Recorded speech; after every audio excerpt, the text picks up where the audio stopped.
Welcome to 15 News Weekly, news and activities happening in and around Southfield.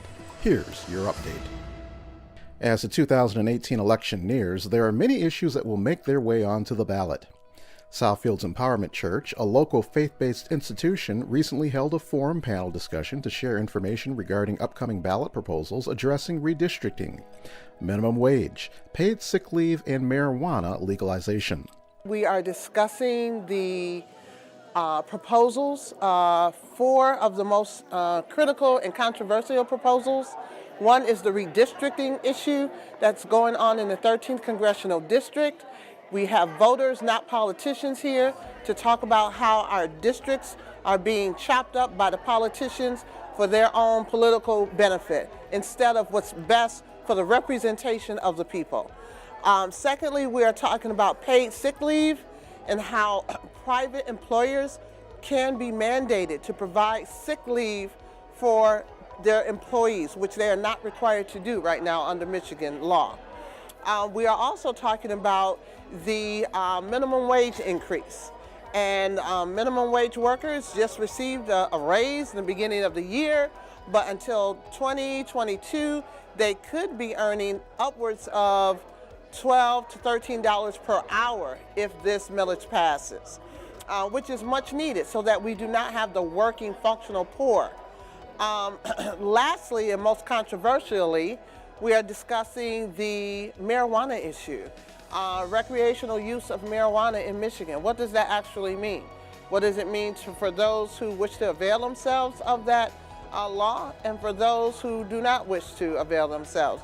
Meaning, is this going to mean more dangerous drivers on the road? What does this actually mean? You're allowed 2.5, ounces or grams, but if you have more than that, then can you still be charged with a misdemeanor?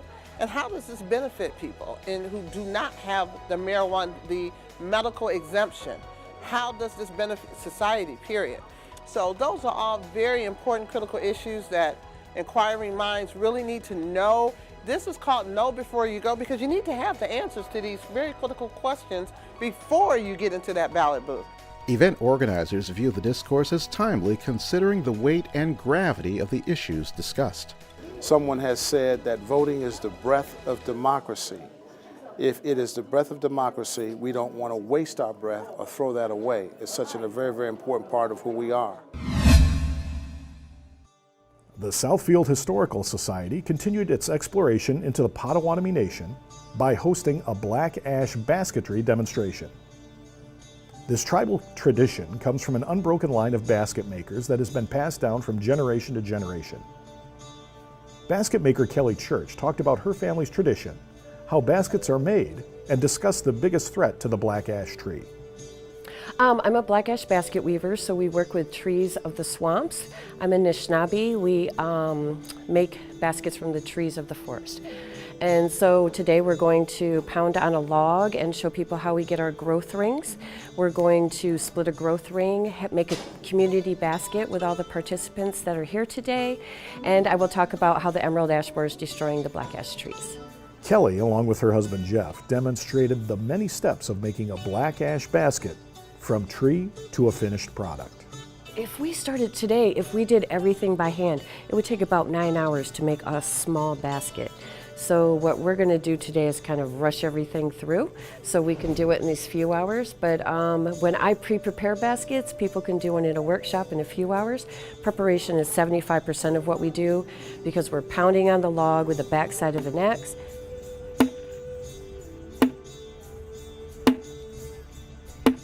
Separating the fibers in between the growth rings. Each growth ring separates. I split it and score it, split it in half, and then we get basket weaving material. So weaving is actually the easier part, and even that takes a little skill. So. Attendees were able to make a community basket where each person helped make weaves and loops using an under-over technique instructed by Kelly. So I'm going around one by one over under. When I get back to my knot, I go over two one time and then go one at a time again to bring it back to the opposite. So that is what I'm doing there. Alternate. Yeah, right. So it is a fascinating, awesome process. I always wonder who got this started, like who looked at a tree and said, I think I'm going to pound it, I'm going to split it and scrape it, and make a basket. So You can see the community basket and explore the Potawatomi Nation exhibit by visiting the Berg Historical Park Town Hall Museum during the following dates and times.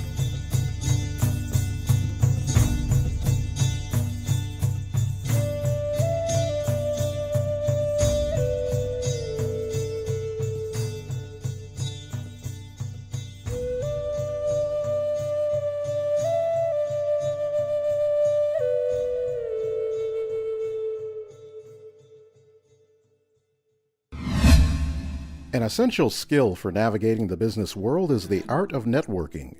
In fact, it can provide you with the opportunity for career advancement, the chance to expand your knowledge, and to grow current business.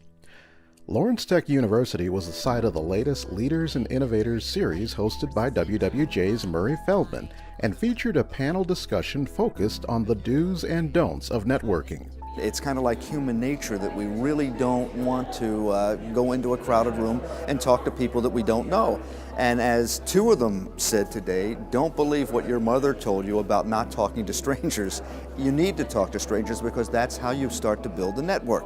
And it's not only what you have to offer, but how you present it so they know what you have to offer. Program panelists were able to share practical suggestions and basic principles behind how to cultivate their networking skills. We need to go in for a plan and know why we're there.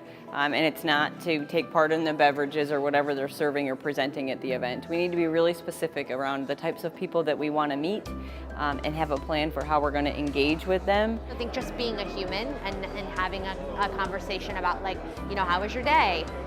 What does the rest of your day look like? Do you have other things to do today? And what does that look like? How's your week been? I think those are just some common things that everybody experiences that you can always have with anyone. While the program went over what to do in networking situations, it also addressed what not to do. So the name tag one is really just an interesting tip. So we want to make sure that we wear our name tag on the right-hand side so that when I reach out and shake your hand, our natural eye progression goes to that right-hand side of the person that I'm meeting with across from me. So that's why we put it on the right-hand side. A second tip is don't eat and drink at the event. Some of these events have a lot of great food and alcoholic beverages, and that's not the purpose of you being there. So if you do have to have something, make sure that your hands are available.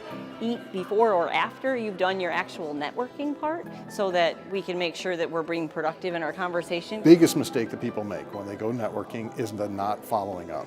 I'd say 95% of people out there, that's their failure. They show up at these events, they go to all this work, they overcome that discomfort, and then they don't do anything with it. You must follow up. And one of the easiest ways to follow up is actually follow up while you're still standing right in front of them. I think things that folks are not doing correct is asking for something immediately, not building a relationship that's authentic. I think people ask way too quickly and give up way too quickly, and so I think you have to be persistent and build a relationship over time. This was the last installment of the Leaders and Innovators series until the fall season.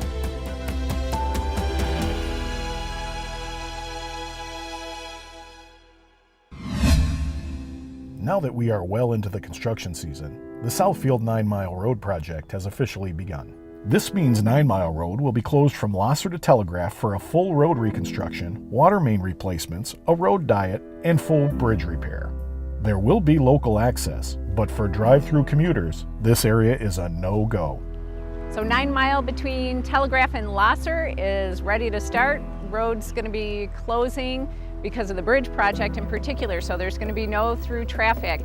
And this is between Lasser and Telegraph. There will be local access for the businesses, but you need to know which direction to come from if you're coming from Telegraph or if you're coming from Lasser, because you won't be able to drive straight through. We expect it to be closed through November of 2018. So the people who are right on 9 Mile on the project area that at different times may have their property access affected, they get direct mailers, and there's contact information on that flyer to someone on our field team from HRC, who are the engineering consultants on this project. So they'll be able to reach out directly to that person and make sure that we can accommodate special needs on the project. Detours are provided via 8 and 10 Mile roads, but residents fear drivers will be using Berg Road as a shortcut. Even though Berg Road is not being posted as a detour, I think a lot of the local residents that know their way around will probably be using Berg as opposed to going all the way to Telegraph. We do expect traffic to pick up. Of course, even if there's extra traffic, people are still supposed to be abiding by the speed limits. Any issues that we start having with excessive speeding traffic, we do work with Southfield Police Department and ask that they come out, just have extra presence on these roads, make sure people know that they are to be driving the speed limits. Garbage and mail will be uninterrupted, so we do notify the post office as well as GFL, who the city currently has under contract for garbage pickup. So they're aware of it. They may change their routes a little bit. Maybe the timing will be a little different, but it will be uninterrupted. There is some water main replacement at the actual bridge location. Right now we're still trying to figure out exactly who's going to be out of service. There is always notice before water shutoffs. So typically that's 2 to 3 day notice. We put that right on people's front doors so they can't miss it and let them know what the duration is going to be. It would always just be during that work day. We'd never leave you without water overnight or anything. We can get the water main prepped, and then the closure is really just so that we can tie the new main into the old main. For more information about the 9 Mile Road project and other current and future road projects, go to cityofsouthfield.com.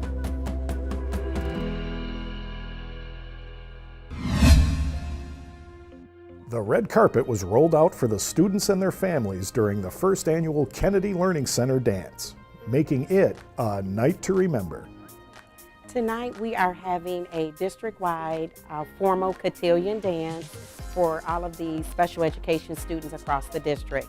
It is extremely important to have a dance like this because many of our students with severe disabilities like autism and severe cognitive impairments and physical impairments, they don't have an opportunity to attend a formal dance.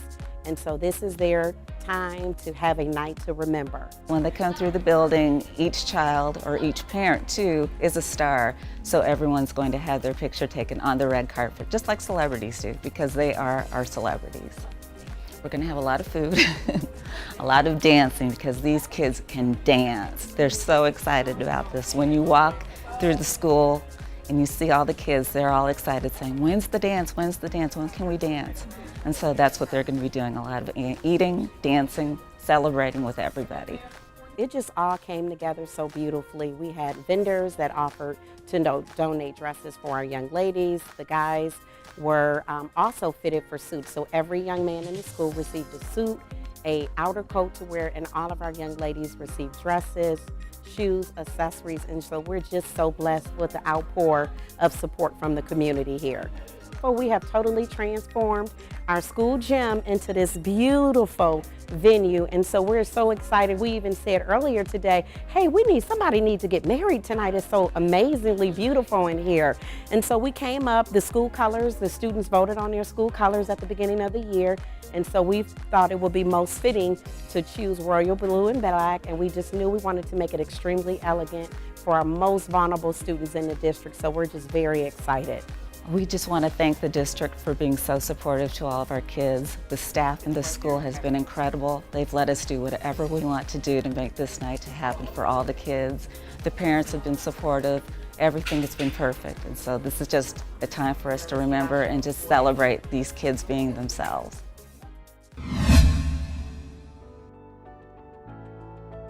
Despite the on and off rain during the last weekend in June, the sun managed to shine down on the annual Southfield Garden Walk, where local homeowners were able to showcase their flourishing green spaces. Well, this is the 12th annual Southfield Parks and Garden Club Garden Walk. It's the chief fundraiser for this community service organization. We always focus on a different part of Southfield. This year it's the Ravines neighborhood. The Garden Walk brings people from all over because we advertise all over Metro Detroit. People come from surrounding communities, and they're always a little surprised to see some of our neighborhoods. As one woman told me, well, you know, I always think of Southfield as highways and high-rise buildings. I didn't know you had these leafy neighborhoods. And so that It's about showcasing a neighborhood. The other thing that it does, even if the house, obviously a number of the neighbors are not on the tour, but it does inspire people in the neighborhood to step up a little. I see people out working today because there are all these visitors in the neighborhood. And you know, it's all about curb appeal. It's keeping our community attractive is certainly a goal of mine.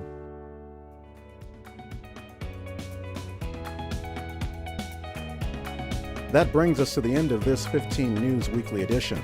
Thank you for watching, and we'll see you next week.